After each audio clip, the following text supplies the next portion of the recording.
Здравствуйте, на телеканале БСТ. Время подвести итоги недели. В студии Лина Насырова. И вначале коротко о главном. Развязка уже близка. Меня всегда смущает технический запуск. Запускайте, так и запускайте. Мне кажется, чтобы оно пошло. А там, если что-то подобрать, надо подберете. В Уфе готовят к запуску проезд через южные ворота столицы. Почему стройка затянулась и какую сумму просят собственники за снос? Сейчас они находятся в стадии обжалования, эти решения. И я думаю, в течение 2-3 месяцев мы должны уже получить решение судов для того, чтобы продолжить работу на одном из участков. Такого в России больше нет. Это для нас важно, нужно, необходимо даже. Реабилитационный комплекс «Салют» сможет принять до 7 тысяч особенных детей в год. В чем уникальность объекта? Если ранее здравоохранение не только лечило, а образование только учило, а реабилитационный центр, который есть у нас в республике, только занимались некой реабилитацией, здесь комплексный подход. Носилки на моноколесе, дроны камикадзе, спецтехника и медикаменты. Чтобы нам удобно было, его ложим, поднимаем, и колесо фиксируется. И потихоньку мы уже перемещаем его. Крупнейший за последнее время ГУМ-конвой из Башкортостана прибыл на Донбасс. В данных гуманитарных конвоях есть и посылки из дома, от родных, от близких. Экономно и удобно. Это специальные таблички, с помощью которых очень быстро, буквально за несколько секунд, можно оплатить проезд в общественном транспорте. Жители Башкортостана смогут оплачивать поездки по QR-коду со скидкой, а дети из многодетных семей будут ездить бесплатно. Родитель или законный представитель ребенка должен подать заявление в администрацию муниципального образования с прилагаемыми копиями документов.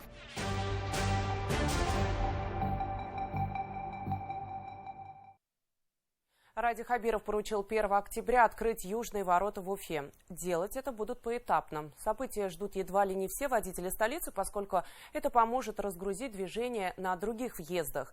Строительство началось еще 2 года назад. Вот объекты в эксплуатацию постоянно переносили. И сейчас завершить основную магистраль, улицу Пугачева, мешают 2 объекта. Владельцев не устраивает сумма за переезд. Обо всем подробнее расскажет Артур Шамсудинов.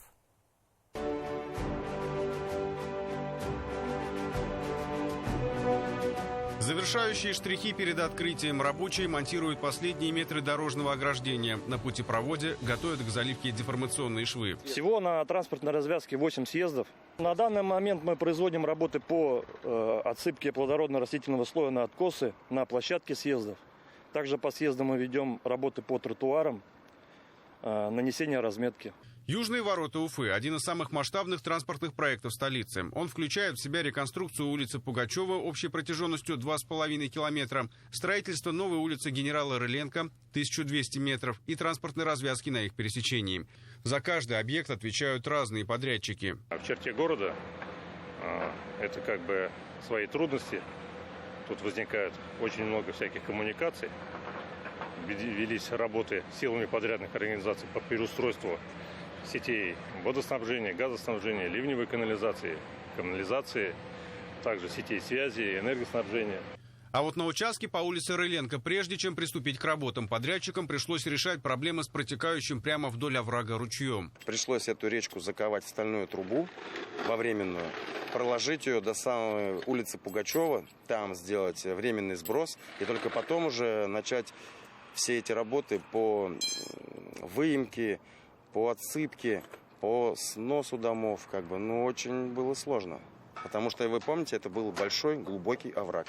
Теперь в микрорайон Зеленую Рощу ведет широкая улица с 7 полосами. На подъем специально сделали на одну больше, чтобы тихоходные транспортные средства могли ехать в крайнем ряду, не создавая помех для других автомобилистов. Несмотря на то, что пока южные ворота открываются лишь частично, власти считают, что это уже поможет разгрузить транспортные потоки. Одна из причин затора – это светофор после Нагаевского моста, который перенаправляет автомобили на улицу Колгуевскую и дублер Пугачева.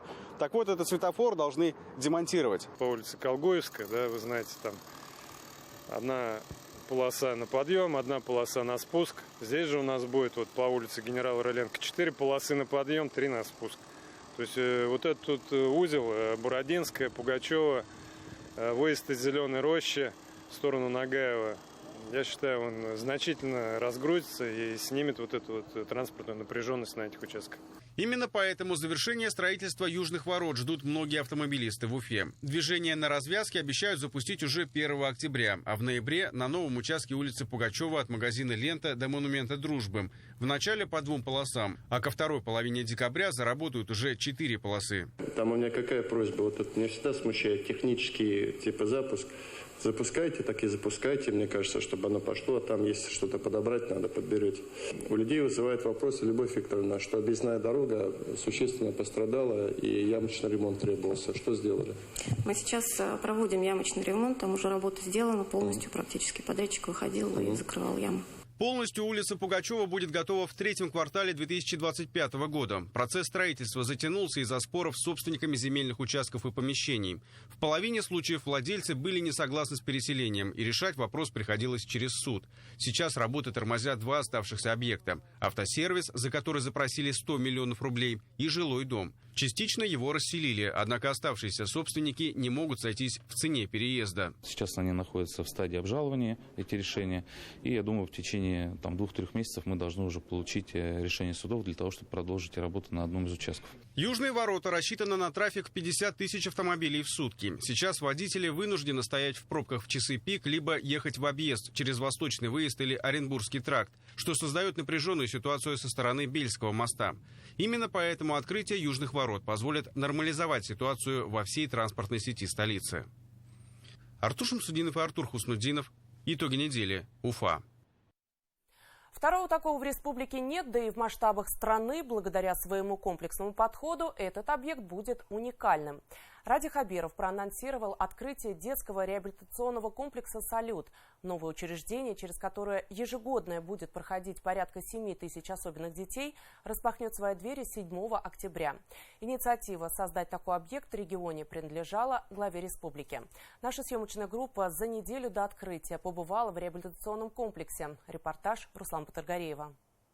У нас фойе 1-го этажа, здесь у нас гардеробы для начальных классов, далее там позади остались у нас гардеробы для старшего звена. Небольшая экскурсия для мам, которые воспитывают особенных детей. Руководитель образовательного центра «Йондос» рассказывает родителям, какие условия создаются для обучающихся в новом реабилитационном комплексе. Получать знания здесь смогут 192 ребенка. Мы реализуем адаптированные образовательные программы для детей с интеллектуальными нарушениями, далее адаптированная программа для детей с расстройством аутистического спектра, также с задержкой психического развития. Открытие нового комплекса с нетерпением ожидает Надежда Сальникова. Ее сыну, который страдает редким орфанным заболеванием, необходимо каждые 3 месяца проходить реабилитацию. Здесь же, говорит женщина, создаются все условия для полноценного поддержания и восстановления здоровья. Мне понравился комплекс, то, что он большой, светлый, большие площади,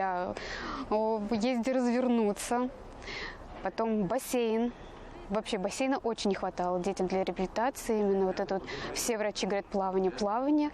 Вот, поэтому бассейна очень не хватало, и сейчас мы очень рады и довольны. Хотел бы поблагодарить руководство нашей республики за такой прекрасный центр. Это для нас важно, нужно, необходимо даже.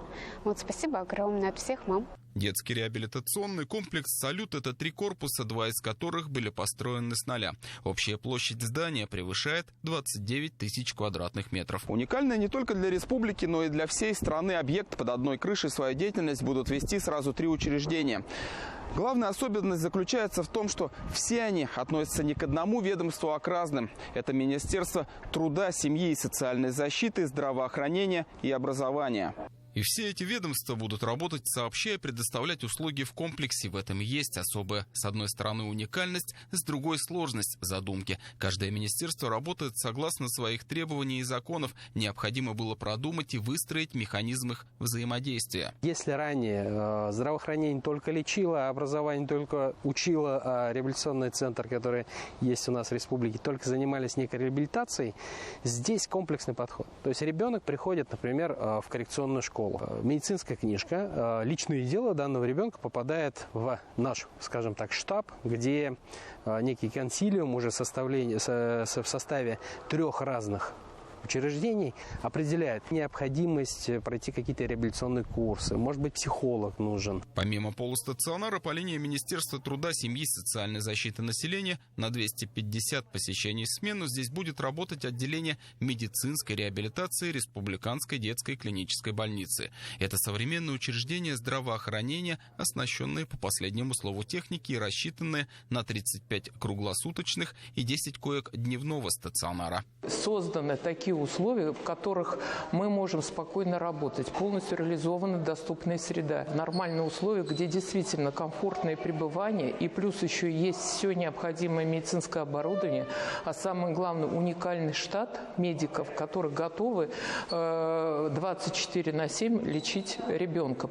Новый детский реабилитационный комплекс был построен по инициативе главы республики. В 2019 году Ради Хабиров поручил создать на базе детского санатория «Салют» современный центр, где к реабилитации маленьких пациентов подошли бы комплексно. Идея практически реализована. Открытие уникального объекта, как проанонсировал глава республики, состоится 7 октября.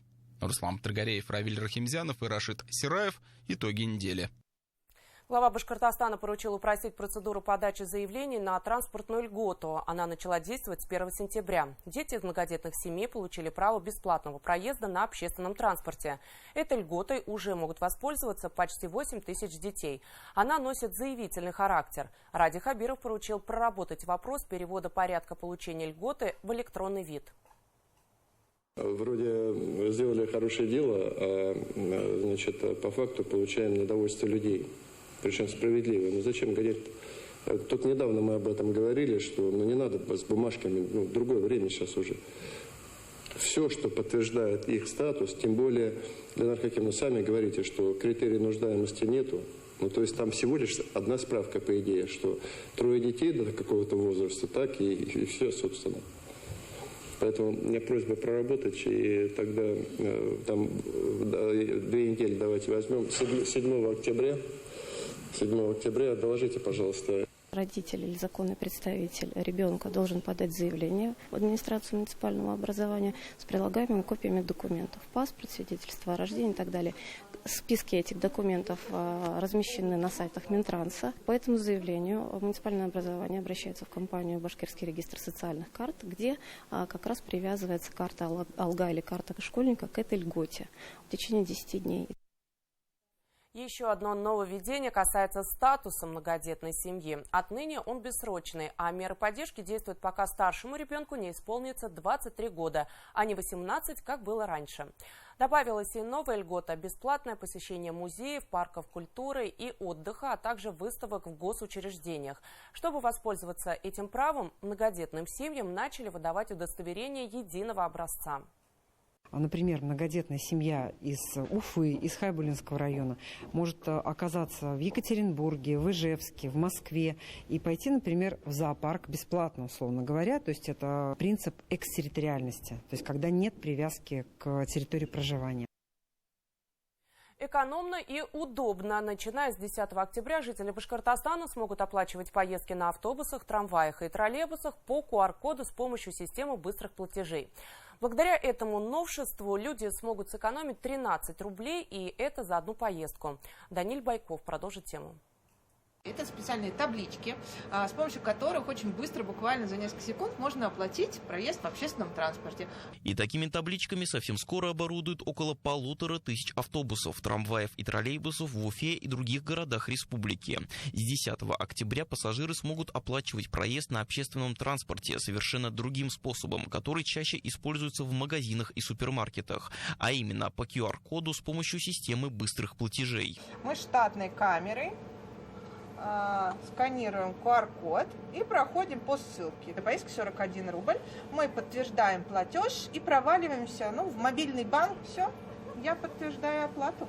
Помимо наведения камеры смартфона на QR-код, оплачивать можно будет и другим бесконтактным способом, поднося телефон к табличке с NFC-меткой, установленной на транспорте, а еще использовать приложение SB Pay. Однако предъявлять электронный чек придется кондуктору или водителю при выходе. Предполагается, что на каждый автобус будут прикреплять по 3 платежные таблички, изготовленные из крепкого пластика, что позволит пассажирам быстро перечислять деньги перевозчику напрямую, не толпиться перед входом и выходом, и самое главное, сэкономить для всех драгоценное время. Вместо 41 пассажиры из Уфы и других городов республики будут платить 28 рублей за поездку. Скидка распространяется на проезд в автобусах не только Башавтотранса, но и частных перевозчиков. Правда, действовать она будет лишь на городских маршрутах. Во-первых, это пассажир не будет отвлекать лишний раз кондуктора, или в отсутствие кондуктора, конечно же, водителя. Водитель должен вперед смотреть, да, и в первую очередь отвечать за здоровье и безопасность пассажиров.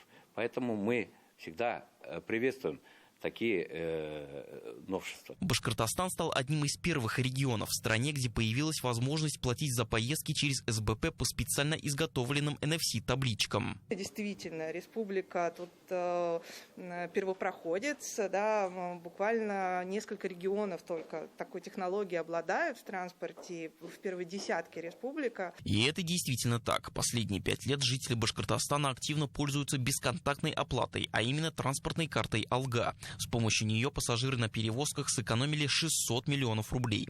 Ею рассчитываются более половины уфимцев, которые передвигаются на автобусах, трамваях и троллейбусах. Карта «Алга» внедрена во всех наших городах республики.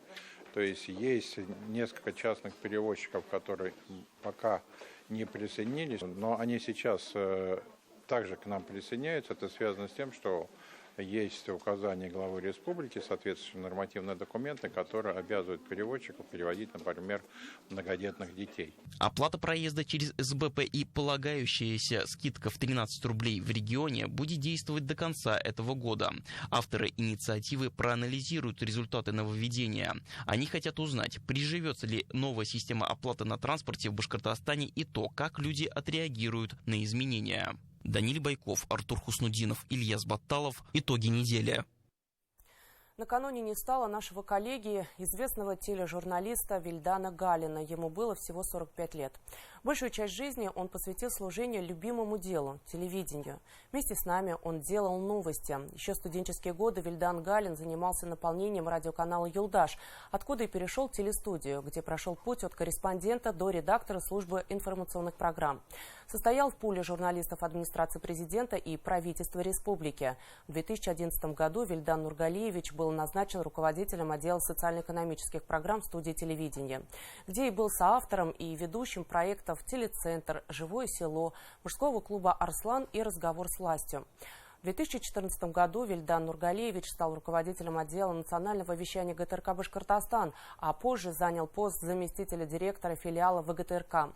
Заслуженный работник СМИ, член Союза журналистов Башкортостана и России. Он был открытым, добрым и честным, влюбленным в жизнь и в свою профессию. Наш телеканал выражает искренние соболезнования семье нашего коллеги Вильдана Галина.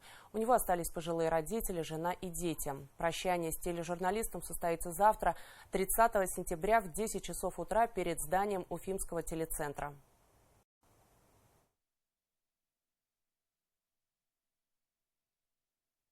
Крупнейший за последнее время ГУМ-конвой прибыл на Донбасс. Он стал 135-м по счету. Своим землякам весточку и посылки из дома привезли руководители муниципалитетов республики. Также в состав каравана вошла гуманитарная помощь, собранная депутатами Госсобрания Башкортостана. По поручению главы региона Радия Хабирова добровольческим батальонам и бойцам мотострелкового полка передали дроны «Камикадзе», производство которых начато в республике. Все подробности в репортаже нашего военного корреспондента Азата Садриева. Каждый приезд ГУМ-конвоя на Донбасс как глоток свежего воздуха для наших бойцов. Все они с нетерпением ждут личные посылки от родных, детские письма со словами поддержки. И, конечно, это возможность встретиться со своими земляками и передать приветы на малую родину, где о своих защитниках не забывают. Конвой уже 26-й от нашего города за весь период. И чуть заранее даем объявления, там и письма от детей, и люди просто приносят в пункт сбора все, что необходимо нашим бойцам. Сейчас вот бойцы из Шаймуратовцы подъехали, получили свою партию. И ждем полк Башкортостан и поедем дальше. Чуть ли не ежемесячно приезжаем к ребятам сюда, в зону СВО, и привозим, стараемся привозить то, что именно они просили уж. От трусов, носков, зубных пасток и до автомобилей. Заявки бывают разные. Дроны, квадрокоптеры, тепловизоры, рации. Все, возим. Мы организовали уже 28-й гуманитарный конвой, чисто с Баймакского района. Большой гуманитарный конвой. Полную фуру вот привезли. Сейчас вот в данный момент мы привезли 2 автомашины. Это Нива, УАЗ, 3 мотоцикла. Ну и плюс много всяких личных посылок, маскировочные сети, дроны и так далее. В сборе гуманитарной помощи помогают неравнодушные жители, волонтеры и предприятия Башкортостана. Свой вклад вносят и дальнобойщики, многие из которых приезжали на Донбасс больше 100 раз. За это время подружились с бойцами и никогда не отказывают им в просьбе. Мы созваниваемся, во-первых, всегда. Мы всегда на связи. Сообщаем, что, например, 25 числа мы выезжаем гумконвоем. Они сообщают родственникам своим, и потом уже это с родственниками встречаюсь. Я на своей личной машине ездию, собираю посылки, привожу ребятам, лично отдаю здесь. 135-й гумконвой был сформирован не только по заявкам командиров башкирских подразделений. Республика также направила спецтехнику в подшефный город Красный Луч. 23 и 24 год – это основные годы, которые массово сейчас выполняются работы по восстановлению нашей инфраструктуры. Сюда входит и дорожная инфраструктура, ремонт социальных объектов, ремонт многоквартирных домов, энергетика, водоснабжение, водоотведение, самое главное – дороги. Я думаю, когда уже въезжаешь в наш город, уже видно значительное изменение и по дорожной инфраструктуре, и по социальным объектам. Сейчас улучшается ситуация по энергетике. Огромное спасибо Ради Фаридовичу, который лично сам приезжает и видит изменения, смотрит на результаты работ ваших специалистов на нашей территории. И это действительно братская помощь, которую мы уже сроднились практически с Башкортостаном. Эта история нас связывает. Активное участие в сборе гуманитарной помощи для бойцов СВО принимают и образовательные учреждения нашей республики. Так ученики Баймакской полилингвальной лицея-интерната решили отказаться 1 сентября от цветов для учителя. И вместо этого они собрали деньги и вместе со своими преподавателями закупили медикаменты по просьбе своих земляков. Также сюда, на Донбасс, они в качестве подарка прислали и музыкальный инструмент – гитару. А эти носилки на моноколесе собирают вручную в Туймазах. Эффективность устройства заключается в том, что при ранении бойца с поля боя его могут эвакуировать всего 2 человека. При этом проехать можно даже по лесной местности. Он легко собирается и фиксируется вот так, когда мы ложим раненого, чтобы нам удобно было его ложим, поднимаем. И колесо фиксируется, и потихоньку мы уже перемещаем его. Свой вклад в формирование гумконвоя внесли и депутаты Госсобрания. Парламентарии закупили и направили на СВО более 200 наименований продукции, включая рации нового поколения, средства радиоэлектронной борьбы, которые установят на санитарные автомобили, тепловизоры, медикаменты, тепловые пушки, компрессоры. Все по заявкам наших бойцов. Через 2 дня будет 2 года, как мы здесь выполняем задачи. И надо отметить, что было очень много разного. Было и потери были, и разные было, очень много разного. На сегодняшний день также гуманитарная помощь, она оказывается, она очень сильно помогает ребятам. Данные гуманитарные конвои бойцы наших башкирских подразделений ждут. С нетерпением ждут, потому что они в данных гуманитарных конвоях есть и посылки из дома, от родных, от близких.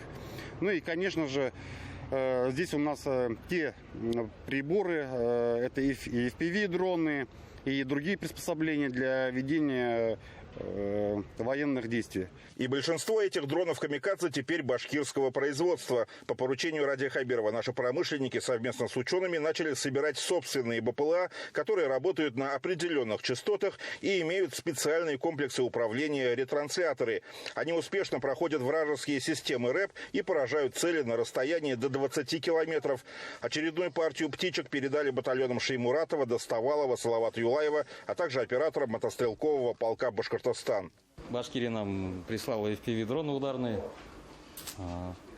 Радий Фаридович приезжал недавно, обещал нам.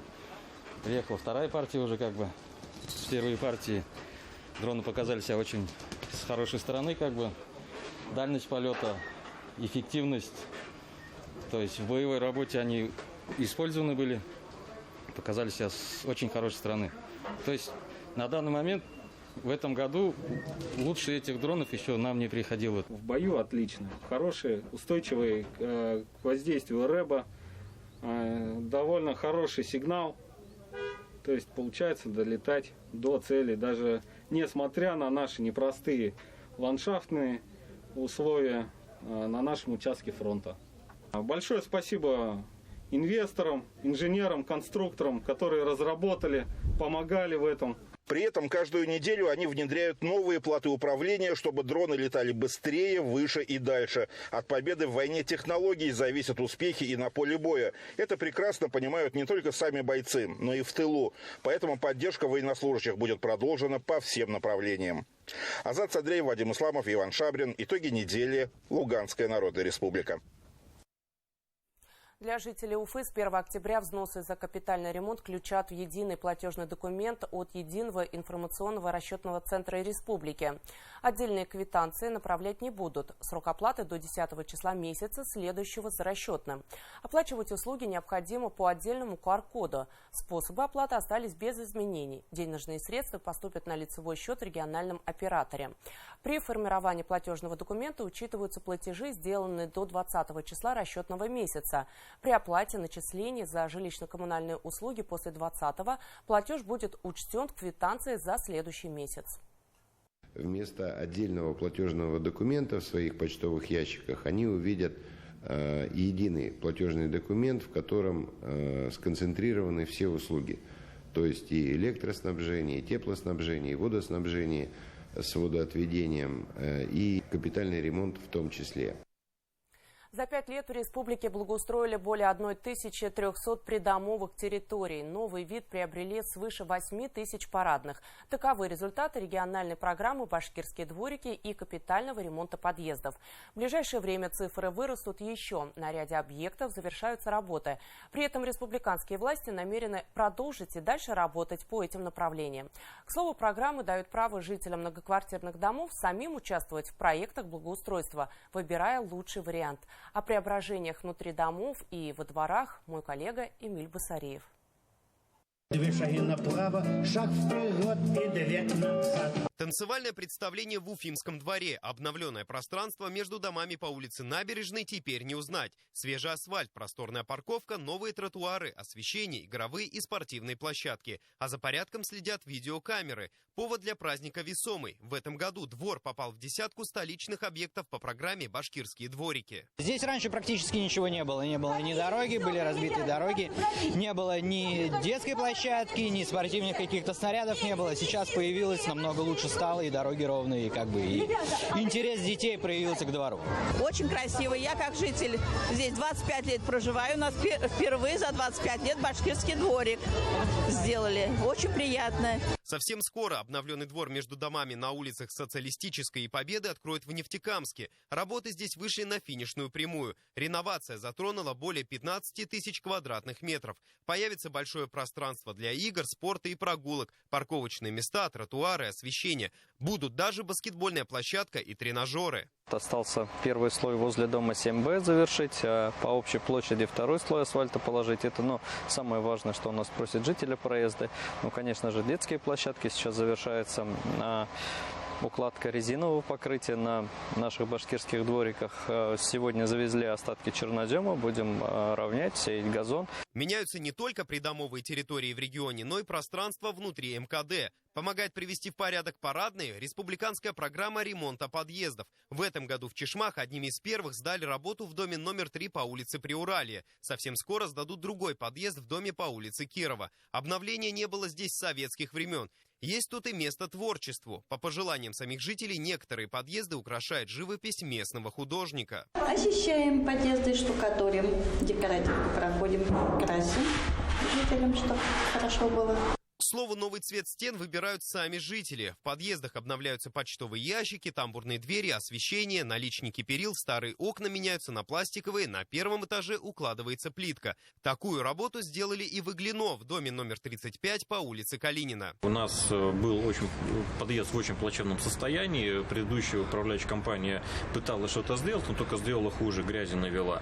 Что было стыдно кого-то в гости приглашать. У нас был сделан капитальный ремонт в подъезде. Сейчас хотя бы можно пригласить гостей в гости. Гордо за то, что у нас есть такая программа, которая способствует улучшению качества жилья жителей. Что касается программы «Башкирские дворики», то в этом году всего обновятся 143 территории. К слову, 67 дворов уже открыли.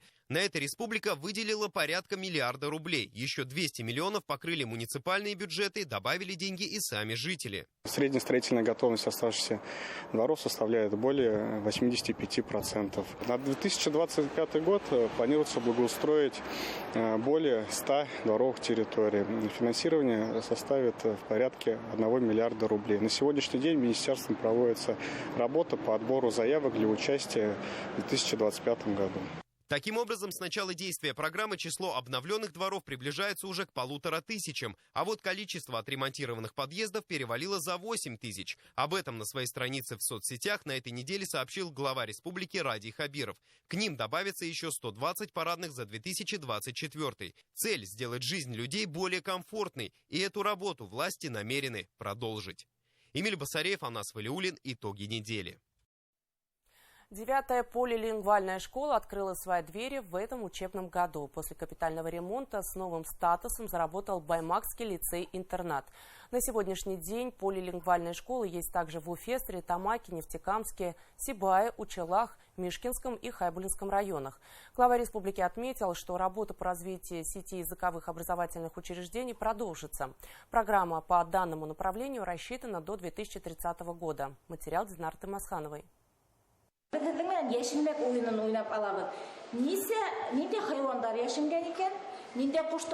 Дети ищут в песке изображения животных. Найдя, назвать их они должны на башкирском языке. Let's make a volcano. Make it. На другом уроке с тем же самым оборудованием работают, используя уже английский язык. В полилингвальной гимназии номер 1 на нескольких языках говорит даже интерактивная песочница. Играя, дети быстрее и легче запоминают то, что они усвоили, сидя за партой. Просыпается интерес, и все больше и больше хочется, и ты запоминаешь, и так происходит. А так, да, интересная игра. Они больше усваивают информацию. То есть мы закрепляем ту лексику, которую прошли на обычных уроках, когда мы пишем, разговариваем с детьми. Но в неурочных занятиях мы это закрепляем при помощи игры. Некоторые уроки преподаются на билингвальной основе. К примеру, и так непростой предмет – математику дети изучают на английском. Благодаря этой методике ребенок не просто запоминает новые слова или правила, а начинает понимать механизмы обоих языков и их логику. Мы уже пробуем с 1 класса потихонечку. Пробуем вводить английский язык для того, чтобы в среднем звене, когда они придут, когда у них уже будут полилингвальные уроки, им было легко в этой среде, чтобы они знали, чтобы язык у них был как средство изучения предметов нового. Полилингвальные школы отличает хорошая материально-техническая база. Дети имеют возможность развиваться всесторонне. В гимназии открыты 4 шеймуратовских класса. Ученики занимаются здесь строевой подготовкой, стреляют из лука, ходят в бассейн и шахматный кружок. Изучают робототехнику и программирование. В ряды шеймуратовцев попадают только те учащиеся, которые пройдут спецотбор, в том числе связанный со знанием языков. учеников. Нужно было пройти тестирование по разным предметам, таким как математика, русский язык, английский язык, башкирский язык. Нужен определенный балл и хорошая успеваемость. У тебя как успеваемость? Хорошая. Дети в гимназии показывают высокие результаты. В прошлом учебном году 4 ребенка набрали максимум баллов на ЕГЭ по химии, физике и русскому языку. 70 обучающихся почти по всем предметам показали от 70 до 100 баллов. Много среди учеников призеров и победителей Всероссийской олимпиады школьников. В данной гимназии подразумевается школа полного дня. То есть школа односменная в основном. С утра ребята обучаются, во второй половине дня реализуют программы главы республики «Взлетай». Это обязательно же спорт, борьба в школе, обязательно там всяческие разнообразные кружки и, конечно же, кружки, которые связаны с образовательной деятельностью. С 2023 года учреждено ежегодное денежное поощрение 20 педагогам, преподающим учебные предметы на билингвальной и полилингвальной основах. Размер выплат составляет 50 тысяч рублей. Первые школы, где изучают несколько языков, открылись в 2019 году. Сейчас их количество достигло уже 9. В День знаний после капитального ремонта открылась еще одна в Баймакском районе. Английский язык – это у нас международный язык. На нем общаются люди во многих странах мира. Башкирский язык помогает развивать преданность, воспитывает творческую, толерантную личность, знающую и уважающую родную культуру. Такую же школу, совмещенную с детским садом, сейчас строят в селе Аскарово. В планах открыть аналогичные учебные заведения в Бешбуляке и Новых Тытышлах. Дети в полилингвальных школах не только учат родные языки, сохраняя связь с предками. Параллельно осваивая иностранные, они закладывают уже фундамент в будущее. Динара Таймасханова. Итоги недели. Ну а сейчас время между нами. Это рубрика итогов недели, авторский взгляд моего коллеги, журналиста Руслана Шарафутдинова на происходящее в республике за последние 7 дней. А порой не только. На сей раз о многострадальной стройке южных ворот столицы. Между нами. Я же с вами прощаюсь. До встречи в эфире.